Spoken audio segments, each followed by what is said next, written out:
भगवान की जय। प्यारे कृष्ण कन्हैया लाल की जय। श्री भक्तमाल में आज चरित्र है श्री भगवान दास जी। आज भक्तमाल पूरा होने वाला है। भजन भाव आरूढ़ गूढ़ गुण बलित ललित जश, श्रोता श्री भागवत रहस्य ज्ञाता अक्षर रस। मथुरापुरी निवास आस्पद संतन इक चित, श्रीजुत खोजो श्याम धाम सुख कर अनुचर हित। अति गंभीर सुधीर मति हुलसत मन जाके दरस, भगवान दास श्री सहित नित सुहृदशील सज्जन सरस। भक्त श्री भगवान दास जी श्री अर्थात भक्ति से संपन्न थे, सभी के सुहृद सुशील सज्जन और परम रसिक थे। आप सर्वदा भजन भाव में तत्पर रहते थे। गोप्य गुणों से युक्त भगवान के मनोहर सुयश से आपका हृदय परिपूर्ण था। श्रीमद् भागवत के रसिक श्रोता थे। चरित्रों के गंभीर रहस्य तथा अक्षर के अर्थात अविनाशी के रस के ज्ञाता अनुभवी थे। आप श्री मथुरापुरी में निवास करते थे और एकाग्र मन से एकमात्र संतों के श्री चरणों की आशा रखते थे। श्रीमान खोजी जी एवं श्यामदास के परिवार को सुख देने वाले तथा उनके हितकारी सेवक थे। आप अत्यंत धीर गंभीर बुद्धि वाले एवं ऐसे प्रेमी भक्त थे कि आपके दर्शन मात्र से मन प्रसन्न हो जाए। श्री भगवान दास जी के विषय में विशेष विवरण इस प्रकार है। श्री भगवान दास जी आमेर नरेश श्री भारमल जी के पुत्र थे। इनका माता का नाम राठौड़ रानी श्री बदना देवी था। आप दौसा अर्थात जयपुर के निकट लवाड़ के जागीरदार और अकबर के मनसबदार थे। महान वीर एवं परम भक्त थे, अतः आपकी बांके राजा की उपाधि थी। इनके वंशधर आज भी बांकावत कहलाते हैं। इनके दो पुत्र थे, मोहनदास जी और अखयराज जी। श्री भगवान दास जी मथुरा के हाकिम थे। जो भी कोई तिलक कंठी धारण करके आता उसको चुंगी माफ कर देते थे, भी सुविधाएं दे देते। चुंगी बचाने के लोभ से यवन जैनी आदि भी तिलक घंटी धारण करके आते और बिना चुंगी दिए निकल जाते। धीरे धीरे आमदनी कम हो गई, तब लोगों ने बादशाह से शिकायत की। स्वयं जहांगीर आया और उसने घोषणा करा दी कि माला तिलक ना धारिए। यदि कोई माला तिलक धारण किए मिल जाएगा तो उसे फांसी की सजा दी जाएगी। लौकिक लाभ के लिए बहुत वेशधारी थे, पर अब प्राण देने वाला कोई नहीं दिखाई पड़ता था। धोखे में कुछ पकड़े गए, उन्हें कारागार में बंद कर दिया गया। श्री भगवान दास जी ने विशाल और चमकीले 12 तिलक लगाए और तुलसी की मोटी मोटी कई मालाएं धारण की। फिर बादशाह के दरबार में पहुंचे। इन्हें देखकर जहांगीर बादशाह कुपित होकर बोला, आप मेरी आज्ञा की अवहेलना करने के लिए, मुझे चिढ़ाने के लिए आज यह विशेष वेश बनाकर आए हैं। अब आपको अवश्य ही प्राणदंड दिया जाएगा। श्री भगवान दास जी ने कहा, मेरे भक्ति शास्त्रों में लिखा है और संत जन भी कहते हैं कि तिलक कंठी धारण किए हुए जो शरीर छोड़ता है उसे बैकुंठ की प्राप्ति होती है। अंतिम संस्कार के समय भी तिलक लगाते हैं। इसीलिए मैं आज प्राणदंड को स्वीकार कर बैकुंठ यात्रा की तैयारी करके आपके सामने आया हूँ। आज्ञा का उल्लंघन कर आपको चिढ़ाने का मेरा उद्देश्य नहीं है। यद्यपि प्रभु की प्रतिज्ञा है कि यदि बातादि दोषों के कारण मेरा भक्त मुझे भूल जाता है तो मैं उसका स्मरण करता हूँ, जिससे वह परम गति को प्राप्त कर लेता है। पर प्रभु का निहोरा क्यों करें, कंठीमाला के भरोसे शरीर क्यों न छोड़ें। यह सुनकर बादशाह प्रसन्न हो गया और बोला कि मैं परीक्षा ले रहा था, उसमें केवल एक आप सच्चे खरे निकले। मांगो, आप क्या चाहते हैं। श्री भगवान दास जी ने कहा, मैं श्री मथुरा का निरंतर निवास चाहता हूँ। दूसरी कोई सेवा अब हमें ना दी जाए। मथुरा से बाहर जाने का आदेश न दिया जाए। प्रजा पर चुंगी का भार अधिक है, उसे माफ किया जाए। तिलक कंठीधारी जो गिरफ्तार किए गए हैं उन्हें छोड़ दिया जाए। बादशाह ने ऐसा ही किया। धामवास इसलिए मांगा कि इससे भक्ति के सभी अंगों की पुष्टि सहज में संभव हो जाती है। इसके बाद आप मथुरा छोड़कर अन्यत्र कहीं नहीं गए। आपने श्री गोवर्धन जी में श्री हरिदेव जी का लाल पत्थर का मंदिर बनवाया, जो बड़ा ही दर्शनीय है। श्री प्रियादास जी ने इस घटना का अपने कवित्व में इस प्रकार वर्णन किया है। जानबे को पन्न पृथ्वीपति मन आई, यो दुहाई ले दिवाई माला तिलक न धारिये। माने आने प्राण लोभ के तिकिन त्याग दिए, छिपे नहीं जात जानी बेग मार डारिये। भगवान दास और भक्ति सुख रास भरो, करो लसु देश देश रीत लागी प्यारिये। रिझु नृप देख रिझ मथुरा निवास पायो, मंदिर करायो हरिदेव सो निहारिये। श्री भगवान दास जी का सत्संग पाकर रसखान और मीर माधव आदि अनेकों भक्तों की वेश में दृढ़ निष्ठा हो गई। रसखान जी अपने गले में 200 मालाएं धारण करते थे। एक बार जहांगीर ने उनसे पूछा कि हिंदू साधु भी इतनी मालाएं नहीं पहनता है, फिर तुम इतनी क्यों पहनते हो? तब रसखान ने यह दोहा पढ़ा, तन पावन जल अगम को, कनक काठ कर पार, बड़े काठ ऊपर तरे, जब तन पाहन भार। जो पवित्र हैं वे हल्के हैं, उन्हें थोड़ा काष्ठ भी पार कर देगा, पर मैं तो पापी पत्थर के समान भारी हूँ, अतः मेरे लिए बड़ा काठ चाहिए। मीर माधव जी प्रेम से श्री कृष्ण नाम संकीर्तन करते तो उसे सुनने के लिए बहुत से लोग उनके पीछे पीछे फिरते। किसी समय उनसे भी बादशाह ने प्रश्न किया कि कीर्तन तो बहुत से लोग करते हैं, पर तुम्हारे ही पीछे पीछे लोग क्यों घूमते हैं? मीर माधव ने उत्तर दिया, मधुर बचन सुन सुआ का, काहू न अचरज होए, बोलनि कागा की मधुर, सुनि धावे सब कोए। श्री गोवर्धन में श्री केशवाचार्य जी ने ठाकुर श्री हरिदेव जी को प्रकट किया और मानसी गंगा के निकट एक पर्णकुटी में पधराकर उनकी सेवा करने लगे। एक दिन श्री हरिदेव जी ने खीर भोग आरोगने की इच्छा प्रकट की। आचार्य ने कहा, मैं तो आपकी सेवा में केवल भाव द्रव्य ही समर्पित कर सकता हूँ, पर धन की याचना किसी से नहीं कर सकता हूँ। श्री हरिदेव जी ने कहा, तुम किसी से मांगो मत, परंतु आए हुए धन को अस्वीकार मत करो। आज से 7वें दिन राजा भगवान दास तुम्हारे पास आएंगे, उनकी सेवा तुम्हारे द्वारा मैं स्वीकार करूंगा। श्री हरिदेव जी ने राजा भगवान दास को स्वप्न दिया कि मैं गोवर्धन में हूँ और केशवाचार्य जी के प्रेम से मेरा प्राकट्य हुआ है। तुम मंदिर बनवाओ और भोग राग का समुचित प्रबंध करो। इस प्रकार श्री हरिदेव जी की आज्ञा पाकर श्री भगवान दास श्री केशवाचार्य जी के समीप आए और लाल पत्थर का विशाल मंदिर बनवाया, भोग राग का प्रबंध किया। बोलो वृंदावन बिहारी लाल की जय। अगला चरित्र है श्री कल्याण दास जी। जगन्नाथ को दास निपुण अति प्रभु मन भायो, परम पार्षद समझ जान प्रिय निकट बुलायो। प्राण पयानो करत नेह रघुपति सो जोर्यो, सुत दारा धन धाम मोह तिनु काज्यों तोर्यो। कौंधनि ध्यान उर में लस्यो, राम नाम मुख जान की। भक्त पक्ष उदारता, यह ने वही कल्याण की।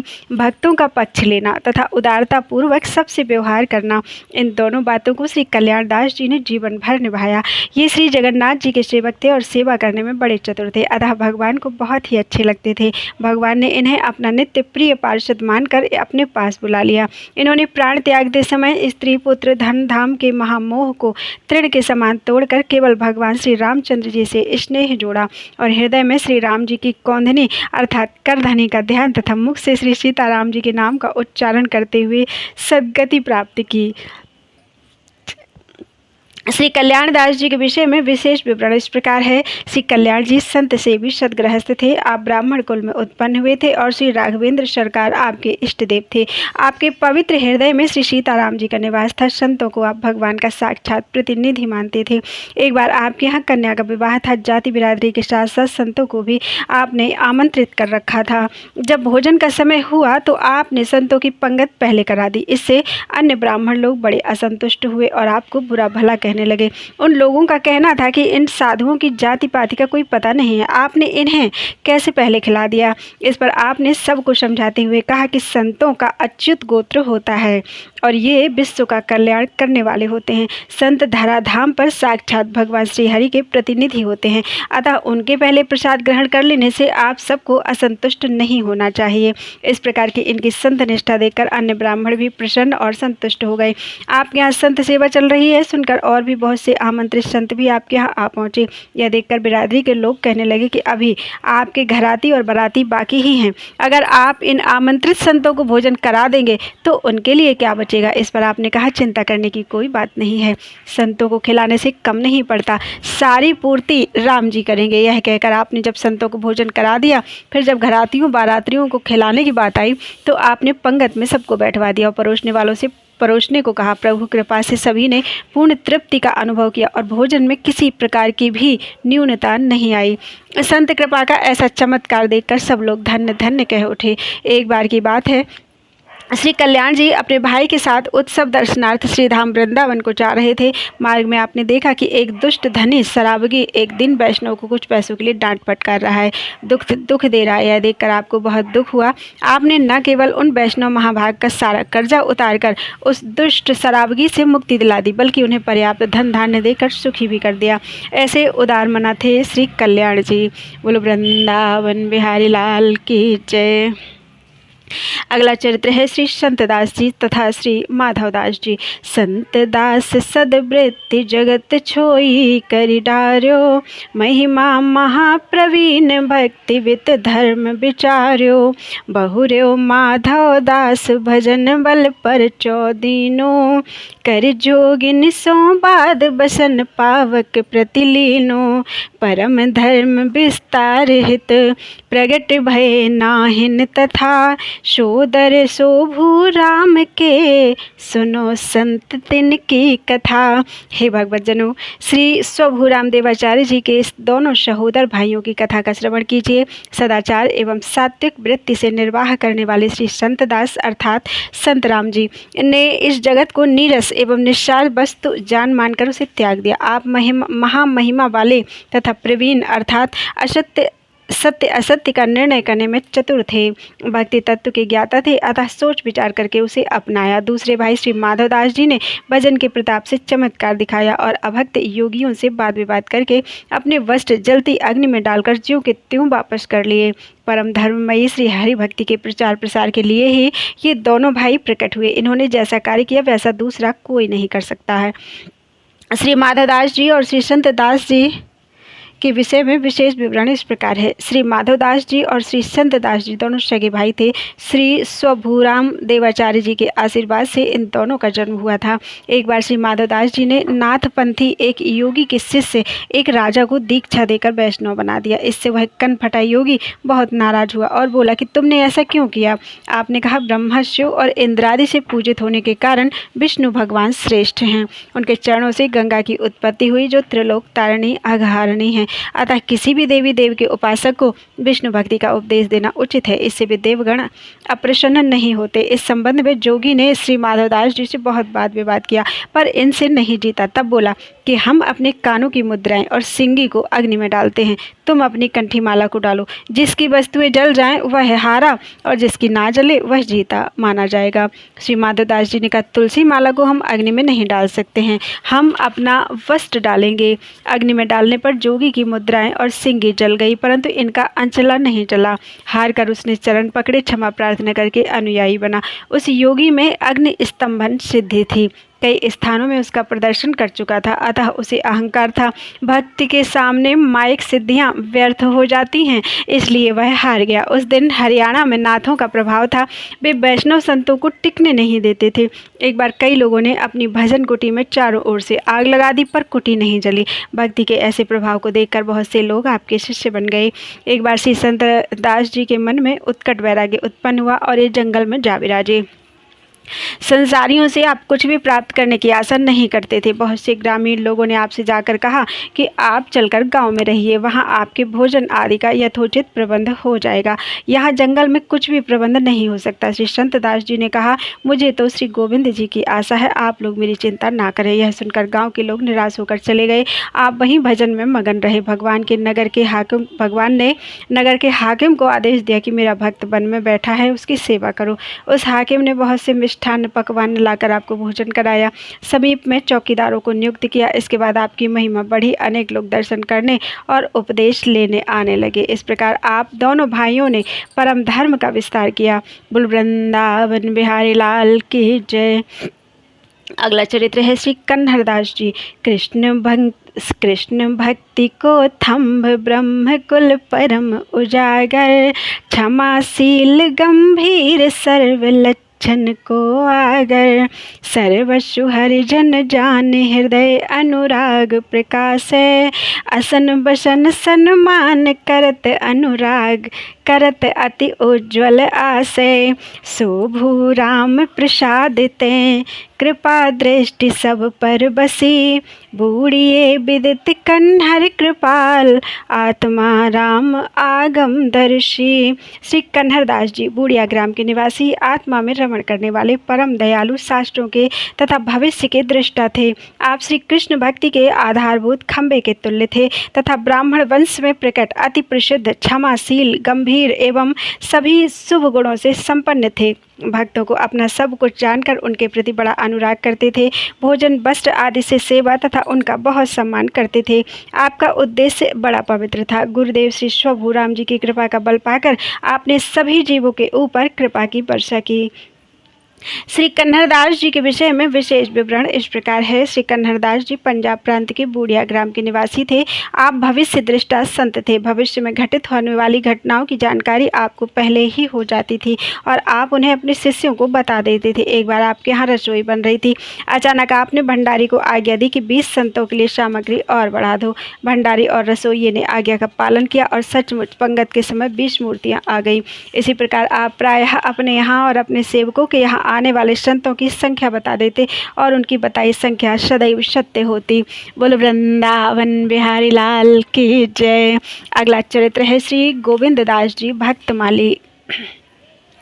रुचिरशील घन नील लील रुच सुमति शरतपति, विविध भक्त अनुरक्त व्यक्त बहुचरित चतुर अति, लघु दीर्घ सुर शुद्ध वचन अविरोध उच्चारण, विश्वास विश्वास दास परिचय विस्तारन, जान जगत हित सब गुण ने सुषम नारायण दास दिए, भक्त रतन माला सुधन गोविंद कंठ विकास किए।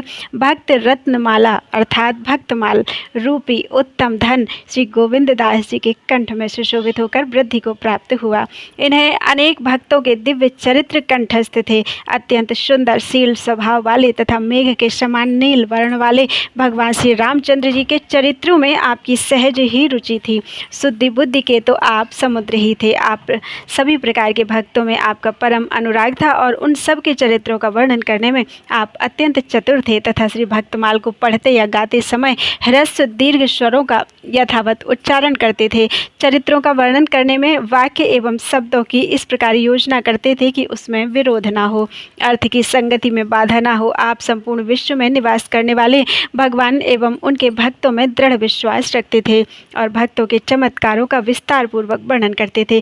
सभी जीवों के हित में तथा भक्त भक्ति भगवंत और गुरुदेव की सेवा निष्ठा आदि में श्री नाभाजी ने अपने समान जानकर भक्त रत्नमाल रूप संपत्ति को इन्हें प्रदान किया।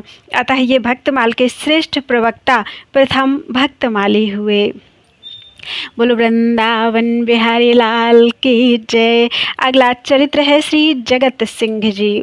श्री जुत नृप मनि जगत सिंह दृढ़ भक्ति परायण, परम प्रीति की सुबसशील लक्ष्मी नारायण, जासु सुजसु सहजहि कुटिल कलि कल्प जुघायक, आज्ञा अटल सुप्रगट सुभट कटकन सुखदायक, अति ही प्रचंड मारतंड सम तम खंडन दुर्दंड बर, भक्तेश भक्त भवतोष कर, संत नृपति बासो कुंवर।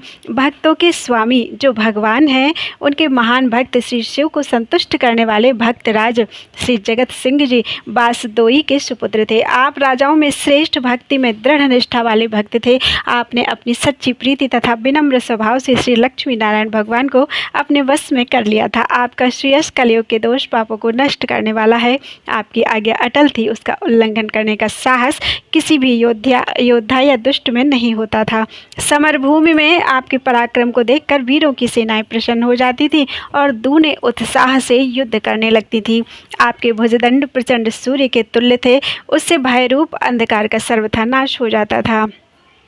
श्री जगत सिंह जी के विषय में विशेष विवरण इस प्रकार है। जोधपुर में तहसील जैतारण में बलूदा नामक एक ग्राम है। प्रसिद्ध राठौर राव दूदा जी के पुत्र राव जयमल जी थे। महाराणा प्रताप ने चित्तौड़ का किला इन्हीं के सुपुर्द कर दिया था। इन राव जयमल जी के भाई राव चांदा जी ने बलूदा ग्राम बसाया था और इसी को अपनी स्वतंत्र रियासत बनाई थी। इनके पुत्र राव रामदास जी हुए और इन्हीं रामदास जी के पुत्र थे भक्त राव श्री जगत सिंह जी। राव जगत सिंह जी जोधपुर के प्रथम राजा महाराजा जसवंत सिंह जी को अपना पूर्वज मानते थे। जगत सिंह जी परम वैष्णव भक्त थे। ये राजसी ठाट बाट छोड़कर सदा साधु वृत्ति से रहा करते थे। सदैव भगवान श्री श्यामजू अर्थात बलूदा में गढ़ के अंदर शिव मंदिर के ठाकुर जी की सेवा में रहते। स्वयं अपने सिर पर उठाकर तालाब या बावली से सेवा के लिए जल का कलसा लाते। मेवाड़ में श्री रूप चतुर्भुज भगवान का मंदिर इन्होंने ही बनवाया था और उसकी सेवा पूजा के लिए टीवड़ी नामक एक गांव अपने पट्टे में से अर्पण किया था, जो अब तक है। इन्हीं चतुर्भुज जी के पुजारी प्रसिद्ध श्री देवा जी थे, जिनके लिए भगवत विग्रह के बाल सफ़ेद हो गए थे। भक्तवर राजा श्री जगत सिंह जी श्री लक्ष्मी नारायण भगवान की सेवा में पूर्ण रूप से तत्पर रहते थे। उन्होंने प्रतिज्ञा कर ली थी कि भगवान का डोला सदा अपने साथ रखूंगा। तदनुसार डोला आपके साथ ही रहता। जब आप युद्ध करने के लिए लड़ाई के मैदान में जाते तो आप आगे रहते और डोला पीछे रहता। इसके अतिरिक्त जब कभी आप किसी यात्रा में जाते तो आगे आगे भगवान का डोला रहता और सेवक की तरह आप पीछे पीछे चलते। आपके हृदय में श्री ठाकुर जी की सेवा का ऐसा उत्साह था कि सेवा के लिए नित्य जल भरकर घड़े को अपने सिर पर रखकर लाते। आपकी इस प्रतिज्ञा को सुनकर जय सिंह और जसवंत सिंह को बड़ी प्रसन्नता हुई। एक बार दिल्ली में सभी राजा लोग इकट्ठे हुए। वहाँ श्री यमुना जल का घड़ा गाजे बाजे सहित सिर पर रखकर लाते हुए श्री जगत सिंह को जय सिंह और जसवंत सिंह ने देखा तो धरती पर लेटकर प्रणाम किया। फिर विनती करते हुए कहा, वस्तुतः आपका शरीर धारण करना ही सफल है, क्योंकि आपने शरीर की सेवा करके भगवत प्रेम को प्राप्त कर लिया। इस प्रकार इनकी प्रशंसा करते करते दोनों ही भगवत प्रेम के प्रसंग में डूब गए। राजा जगत सिंह जी ने जय सिंह जी से कहा, मुझ में भगवत प्रेम कहाँ है? सच्चा प्रेम तो आपकी बहन दीप कुंवरी जी में है। उसके प्रेम की गंध को मैं भी नहीं पा सकता हूँ। वो तो वात्सल्य प्रेम रस की खान है। मैं तो बहुत थोड़ी सी भगवान की सेवा कर पाता हूँ। यह सुनकर जय सिंह जी को बड़ा सुख हुआ। कुछ समय से किसी कारणवश ये अपनी बहन श्री दीप कुंवरी से नाराज़ रहते थे। अब श्री जगत सिंह जी से उनके प्रेम का परिचय पाकर जय सिंह जी ने उस नाराज़गी को अपने हृदय से निकाल दिया। बहन के जो गांव छीन लिए थे वे फिर से दे दिए और स्वयं हरि का ध्यान करने लगे। मंत्री को लिखित आदेश दिया कि बहन जी जैसे जैसे संत भगवंत की सेवा करना चाहें वैसे वैसे उन्हें करने देना। इनकी कृपा से अब मैं भी दिन रात भक्त भगवत गुणों का गान करता हूँ। श्री प्रियादास जी ने राजा जगत सिंह के इस भगवत प्रेम का वर्णन अपने कवित्तों में इस प्रकार किया है। जगत को पन मन सेवा श्री नारायण जो भयो ऐसो पारायण रहे डोला संग ही। लरी वे को चले आगे आगे सदा पीछे रहे ल्यावे जल शीस ईस भरो हियो रंग ही। सुनी जसवंत जय सिंह के होलास भयो देखियो दिल्ली माझ नीर ल्यावत अभंग ही। भूमि पर बिन करी धरी दे तुम ही नयात पायो नेह भीज गए प्रसंग ही। पति जय सिंह जो सो बोलो कहा नेह मेरे तेरी जो बहन ताकि गंध को न पाऊँ मैं। नाम दीप कुंवरी सो बड़ी भक्ति मान जाने वह रस खाने ए पे कछुक लड़ाऊँ मैं। सुन सुख भाइयों भारी होती रिस बासो टारी लिए गाँव काढ़ी फेरी दिए हरि ध्याऊँ मैं। लिख के पढ़ाई बाई करे सो करन दीजे लीजे साधु सेवा करे निस दिन गाँव में। राव जगत सिंह जी का नित्य भगवत चरणामृत लेने का नियम था। एक दिन की बात है, जनानी ड्योढ़ी से एक मेहतरानी में राबड़ी लिए आ रही थी। इन्होंने मेहतरानी को पहचाना नहीं। पूछा, बाई तुम्हारी हांडी में क्या है? उस दिन कुछ पाहुने अर्थात अतिथि संत आए हुए थे। उनमें से एक ने दिल लगी में कह दिया कि इसकी हांडी में चरणामृत है। इस पर राव जी चरणामृत देने के लिए बड़े आदर के साथ मेहतरानी से आग्रह करने लगे। उसने हाथ जोड़कर कहा, मैं भंगिन हूँ, हांडी में राबड़ी है, चरणामृत नहीं है। पर ये कहते ही रहे, बाई इसमें चरणामृत है, तू मुझे पिलाती क्यों नहीं। आखिर राव जी ने हांडी का मुंह खुलवाया, देखा तो भगवान का चरणों तक भरा है, उस पर पवित्र तुलसी दल तैर रहा है। तब तो उन पाहुनों को बड़ी लज्जा हुई। उन्होंने अपना अपराध माना और वे क्षमा प्रार्थना करने लगे। राव जगत सिंह जी प्रसिद्ध मेड़तड़ी भक्तिमती मीराबाई के भतीजे लगते थे और उन्हीं के उपदेश से इनमें भक्ति के दृढ़ संस्कार पड़े थे। एक बार जब राव जगत सिंह जी जोधपुर अपनी हवेली में विराजते थे, लगातार 7 दिनों तक वर्षा होती रही। सूर्य भगवान के दर्शन दुर्लभ हो गए। जोधपुर में ऐसे बहुत से नर नारी थे जो सूर्य के दर्शन करने पर भोजन करते थे। घनघोर घटाओं में जब सूर्य भगवान के शीघ्र उदय होने की आशा नहीं रही, तब शहर के लोगों ने महाराजा जोधपुर से प्रार्थना की कि आप भी हमारे सूर्य हैं, आप हाथी पर सवार होकर सबको दर्शन दे दें ताकि सब लोग भोजन कर सकें। जोधपुर नरेश स्वयं व्रत के पक्के थे। उन्होंने कहा कि और लोग तो मेरे दर्शन करके भोजन कर लेंगे, परंतु मैं किसके दर्शन करके भोजन करूंगा।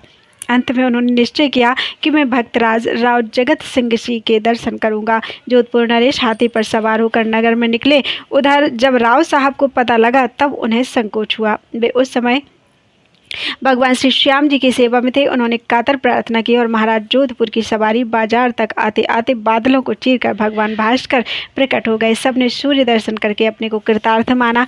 जोधपुर नरेश भी दर्शन करके वापस लौट गए। राव जगत सिंह जी की प्रार्थना का यह फल देखकर सब लोग चकित रह गए। इन्होंने अपने यहाँ पशुवध सर्वथा बंद करा दिया था, जो बंदी अब तक चालू है। भगवान श्री श्याम जी के सामने कीर्तन करते हुए इन्होंने शरीर छोड़कर परम धाम में प्रयाण किया था। बोलो वृंदावन बिहारी लाल की जय। अगला चरित्र है श्री गिरिधर ग्वाल जी। प्रेमी भक्त प्रसिद्ध गान अति गद गद बानी, अंतर प्रभु सो प्रीति प्रगट रहे नाहिन छानी। नृत्य करत आमोद विपिन तन बसन बिसारे, हाटक पट हित दान रीझ तत्काल उतारे। मालपुरे मंगल करन रास रचो रस रंग को, गिरिधरन ग्वाल गोपाल को सखा सांचिलो संग को। श्री गिरधर ग्वाल जी गोपाल कृष्ण के सच्चे सखा और साथी थे। ये प्रसिद्ध प्रेमी भक्त थे। प्रेम के आवेश में आकर गदगद कंठ से जब ये भगवत गुणगान करते तो उस समय आपके हृदय की प्रीति छिपाए नहीं छिपती थी, प्रकट हो जाती थी। प्रेम विवश आनंद में मगन होकर जब ये श्री वृंदावन में नृत्य करते तो उस समय इन्हें अपने शरीर की तथा वस्त्र आभूषणों की सुध नहीं रहती। उस समय यदि कोई आपके सामने पड़ जाता तो आप रीझ कर उसे सोने के गहने अथवा जरीदार वस्त्र उतार कर दे देते। एक बार प्रेमी भक्तों के मंगल कल्याण के लिए आपने मालपुरा अर्थात जयपुर के निकट नामक ग्राम में एक रास करवाया। उसमें रस रूपी रंग की वर्षा हुई, जिसमें सभी रंग गए।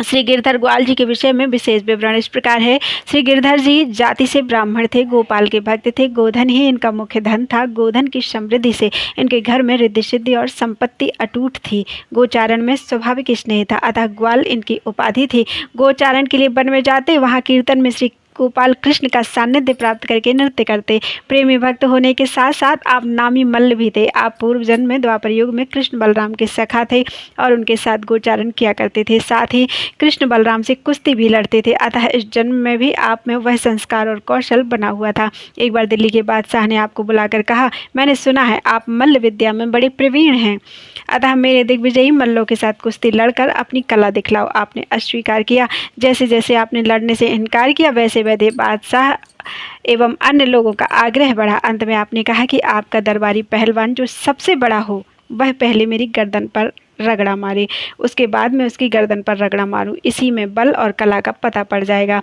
दरबारी पहलवान ने स्वीकार करके गर्दन पर रगड़ा मारा तो आपकी नासिका से रक्त की कुछ बूंदें निकल आईं। इसके बाद गिरधर जी ने उसकी गर्दन पर रगड़ा मारा तो एक ही रगड़े में उसके प्राण पखेरु उड़ गए। लोगों को शल तोशल के वध की याद आ गई। संतुष्ट होकर सभी ने आपकी जय जयकार की। बादशाह ने आपका बड़ा सम्मान किया और अपने दरबार में रहने की प्रार्थना की, जिसे किसी भी मूल्य पर आपने स्वीकार नहीं किया। श्री गिरधर ग्वाल जी को सर्वदा साधु सेवा का ही स्मरण रहता था। संतों का दर्शन करके आप कृतार्थ हो जाते थे। आप अपने को धन्य मानते थे। संत तत्व को आपने भली भांति समझ लिया था, अतः शरीर छूट जाने के बाद भी उस संत का चरणामृत लेते थे। इससे अधिक संतों में प्रेम करने की रीति और क्या हो सकती है। जो ब्राह्मण लोग इनकी दृढ़ निष्ठा से अपरिचित थे, उन्होंने मृतक का चरणामृत लेना अनुचित मानकर पंचों को एकत्र किया और उसमें श्री ग्वाल भक्ति जी को भी बुलाया। सभी लोगों ने इनसे कहा कि मृतक का चरणोदक लेना ठीक नहीं है, आप इसे छोड़ दीजिए। आपने उत्तर दिया, जिसे संतों में अश्रद्धा हो, उनके महत्व को ना जानता हो, वह उन्हें मृतक मानकर उनका चरणामृत ना ले। मैं संतों में श्रद्धा करता हूँ, उनके अद्भुत प्रभाव को भली भांति जानता हूँ। शरीर त्याग कर भगवत धाम जाने वाले संतों को मृतक नहीं मानता हूँ, अतः उनका चरणामृत लेता हूँ। जिसे मृतक बुद्धि हो, आप लोगों से मना कीजिए। यह सुनकर सबों ने इनका जाति पाति से बहिष्कार कर दिया। फिर चमत्कार को देख कर सभी नतमस्तक हुए। सबको इनकी दृढ़ निष्ठा अच्छी लगी। सभी लोग इनकी प्रशंसा करने लगे। श्री प्रियादास जी ने श्री गिरधर ग्वाल जी की इस संत निष्ठा का वर्णन इस प्रकार किया है। गिरिधर ग्वाल साधु सेवा ही को ख्याल जाके, देखी उन्हें हाल होत प्रीति साची पाई है। संत तन छूटे हूँ ते लेत चरणामृत जो, और अब रीति कहो कापे गजात गाई है। भय द्विज पंच एक ठोर सो प्रपंच मानो, आनु सभा मांझ कहे छोड़ो न सुहाई है। जाके हो अभाव मत लेवो में प्रभाव जानो, मृतक यो बुद्धि ताकू बारो सुन भाई है। बोलो वृंदावन बिहारी लाल की जय। अगला चरित्र है श्री गोपाली जी। श्री गोपाली बाई जी प्रगट अंग में प्रेम नेम सो मोहन सेवा, कल जुग कलुष न लग्यो दास ते कबहु न छेवा। बानी शीतल सुखद सहज गोविंद धुनि लागी, लक्षण कला गंभीर धीर संतन अनुरागी। अंतर शुद्ध सदा रहे रसिक भक्ति निज उर धरी, गोपाली जन पोष जगत जसोदा अवतरी। भक्तों का वात्सल्य भाव से पालन पोषण करने के लिए श्री गोपाली बाई के रूप में मानो श्री यशोदा जी ने ही अवतार लिया था। इनके अंग प्रत्यंग में प्रेम प्रकट था। ये नित्य नियम से अपने मोहन लाल की सेवा करती थी। कलयुग के दोष पाप आपके तन मन को छू तक नहीं पाए थे और भक्तों से किसी प्रकार का छल कपट आपने नहीं रखा। आपकी वाणी सहज ही शीतल एवं सुख देने वाली थी। आप श्री गोविंद भगवान के नाम को सदा रटती रहती थीं। भक्ता एवं पतिव्रता स्त्रियों के सभी शुभ लक्षण एवं कलाएं आप में विद्यमान थी। स्वभाव से धीर गंभीर एवं संतों में श्रद्धा भक्ति रखने वाली श्री गोपाली बाई का अंतःकरण सदा परम पवित्र रहता था। इन्होंने वात्सल्य रसमयी भक्ति अपने हृदय में धारण की। श्री गोपाली जी के विषय में विशेष विवरण इस प्रकार है। श्री गोपाली जी भगवान श्री कृष्ण की वात्सल्य भाव से भावित भक्त थीं। श्री यशोदा जी ही भक्तिमती गोपाली के रूप में गोलोक से पृथ्वी पर आ गई थी। वही आवेश आपके अंग में था। प्रेम से मोहन लाल की सेवा करती थी। एक बार इनकी भक्ति पर रीझ कर प्रभु एक संत का वेश धारण कर इनके घर पर पधारे। उस समय गोपाली बाई श्री ठाकुर जी को भोग लगा रही थी। संत भगवान का सत्कार करके प्रसाद से भरी थाली लाकर बाई ने संत के सामने रखकर प्रार्थना की, प्रसाद पाइए। संत ने कहा, पहले भगवान को पवाओ। बाई ने कहा, भगवान तो गंध मात्र ग्रहण करते हैं, मैं उन्हें कैसे पवाऊं। संत ने कहा, यदि आप अपने हाथ से उनके श्रीमुख में ग्रास दे दें तो वे अवश्य ही खाएंगे। बाई ने मंदिर में थाल ले जाकर अपने हाथ से भगवान के मुख में ग्रास दिया। बड़े प्रेम से भगवान ने खा लिया। इससे बाई को बड़ा भारी सुख हुआ। वे प्रेम में विभोर हो गई। जिस संत की कृपा से यह अभूतपूर्व आनंद मिला, उस संत को भोजन कराने की उत्कंठा से मंदिर से बाहर आई, पर संत के दर्शन नहीं हुए। अब इन्हें बड़ी बेचैनी हुई। आप समझ गई कि वे संत भगवान ही थे। फिर आप मंदिर में श्री ठाकुर जी को पवाने लगी। इस बार प्रभु ने कुछ भी नहीं खाया। तभी अधीर होकर रुदन करने लगी। उसी समय आकाशवाणी हुई कि एक बार मैंने तुम्हारे प्रेम से खा लिया, अब तुम आग्रह न करो। मैं रस का आस्वादन अपने भक्तों की रसना से करता हूँ। तुम भक्तों को उनकी रुचि के अनुसार भोजन कराओ, उनकी सेवा करो। इस आज्ञा के बाद बाई को भक्तों की इच्छा का अनुभव होने लगा। तदनुसार ये सेवा करने लगे। एक दिन 10 संत आए, उनके मन में था आज सीरा मिले। बाई ने जानकर सीरा बनाकर भोग लगाया और संतों के सामने रख दिया। संतों के मन में आश्चर्य हुआ। दूसरे दिन संतों ने आपस में बातचीत करके खीर भोग आरोगने की इच्छा की तो बाई ने खीर ही खवाई। तीसरे दिन शिखरन भात की इच्छा हुई तो बाई ने शिखरन भात ही पवाया।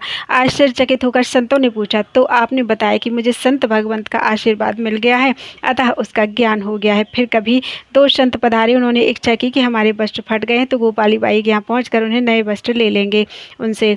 इस इच्छा से आए संतों को भोजन कराकर बाई ने वस्त्र अर्पण करके कहा कि जो इच्छा हो सो बनवा लें। संतों ने त्याग दिखाया और वस्त्र लेने से इनकार कर दिया। तब बाई ने कहा कि जब आप वस्त्र की इच्छा करके आए हैं तब फिर अब क्यों अस्वीकार करते हैं। संतों ने गोपाली के चरणों की वंदना की और आशीर्वाद के साथ वस्त्र प्राप्त किए।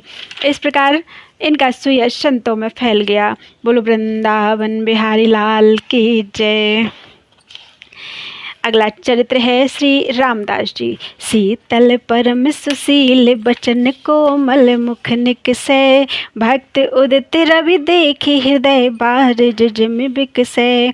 अति आनंद मन उमगी संत परिचर जा करई, चरण धोए दंडोत विविध भोजन बेस्तरई। बचवन निवास विश्वास हरि, जुगल चरण और जगमगत।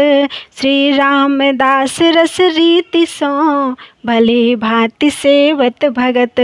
श्री रामदास जी बड़े मधुर भाव से भक्तों की सेवा करते थे। इनके मुख से शीतल कोमल और नम्रतापूर्वक वचन ही निकलते थे।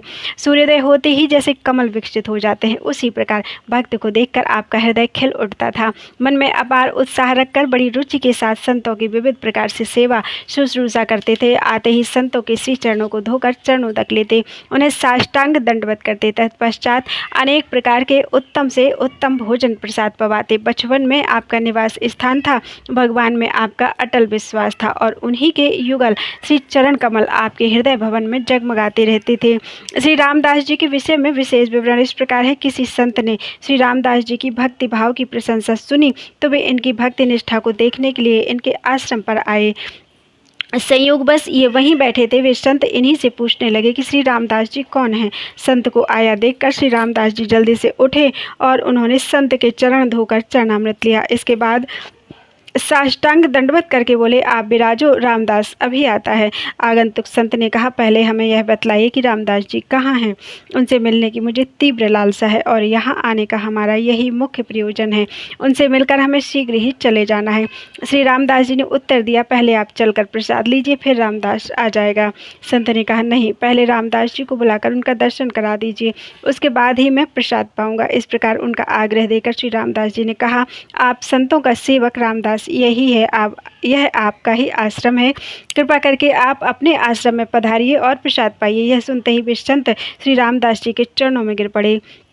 उनका हृदय आनंद से भर गया। वे फूले नहीं समा रहे थे। वे कहने लगे, आपके सुयश की चांदनी सर्वत्र फैली है, उससे सभी लोगों को सुख शांति मिल रही है। आपका दर्शन करके मैं कृतार्थ हो गया, मेरे हृदय में भी प्रकाश हो गया। श्री प्रियदास जी ने इस घटना का अपने एक कवित्व में इस प्रकार वर्णन किया है। सुनी एक साधु आयो, भक्ति भाव देखी वे को, बैठे रामदास पूछे रामदास कौन है। उठे आप धोए पाँव, आवे रामदास अब, रामदास कहाँ मेरे चाह और गौन है। चलो जो प्रसाद लीजे दीजे रामदास आनी, यही रामदास पग धारो निज भवन है। लपटानु पायन सुचायन, समात नाही भायन, सो भर ही छाई जस जौन है। श्री रामदास जी की कन्या का विवाह था। उस अवसर पर सबको बड़ा भारी उत्साह हुआ। अनेक प्रकार के पकवान बाराती और घरातियों के लिए बनाकर कोठे में रख दिए गए। इनके पुत्र और नाती पकवानों की रखवाली करने लगे। उन्होंने कोठों में ताला बंद कर दिया, क्योंकि उनके मन में डर था कि कहीं बाबा जी सब सामान साधु संतों को न बांट दे। अवसर पाकर श्री रामदास जी ने दूसरी ताली लगाकर कोठे का ताला खोल लिया। आप किसी से डरते नहीं थे। संत जन पधारे, आपने पोटली बंधवा दी और कहा कि स्थान में ले जाकर आप लोग भोग लगाइए और पाइए। संत भगवंत को पकवानों की पोटलियां बंधवाकर आपने महान सुख प्राप्त किया। श्री प्रियादास जी ने इस घटना का अपने कवित्व में इस प्रकार वर्णन किया है। बेटी को विवाह घर बड़ो उत्साह भयो किए पकवान नाना कोटे मांझ धरे हैं। करें रखवारी सुत नाती दिए तारो रहे और ही लगाई तारी खोलियो नहीं डरे हैं। आए ग्रह संत तिन्ह पोट बंधवाए दई पायो यूं अनंत सुख ऐसे भाव भरे हैं। सेवा से बिहारी लाल गाई पाक शुद्धताई मेरे मन भाई सब साधु उर हरे हैं। बोलो वृंदावन बिहारी लाल की जय। भक्तमाल आज पूरा नहीं हुआ है, कल इसे पूरा कर देंगे। बोलो वृंदावन बिहारी लाल की जय।